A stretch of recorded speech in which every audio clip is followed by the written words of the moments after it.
নতুন অর্থবছরের বাজেট ঘোষণার দিন ৬ জুন ইতিবাচক ধারায় দেশের প্রধান পুঁজিবাজার ঢাকা স্টক এক্সচেঞ্জের লেনদেন চললেও সূচক ও লেনদেনে পতনের ধারা অব্যাহত রয়েছে পরের ২ কার্যদিবসে। আজ ডিএসইতে লেনদেন হয়েছে ৩১৮ কোটি টাকার, আর শেয়ার দর বেড়েছে মাত্র ২৬টি কোম্পানির। এদিকে কমেছে ৩৪২টির আর অপরিবর্তিত রয়েছে ২৩টির।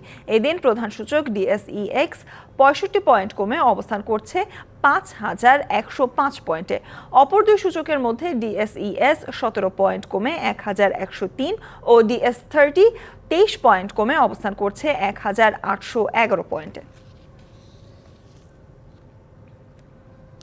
পুঁজিবাজার বান্ধব একটি বাজেট হয়েছে বলে কেউ মনে করছে না। এবার সংগত কারণে আশা ছিল যে অন্তপক্ষে এই বাজেটে পুঁজিবাজার বিনিয়োগকারীদের পক্ষে কিছু নির্দেশনা থাকবে, পুঁজিবাজারের স্বার্থে, পুঁজির রক্ষার স্বার্থে কিছু বাজারের দিক নির্দেশনা থাকবে, যাতে করে বিনিয়োগকারী সেটা সহ্য করতে পারে।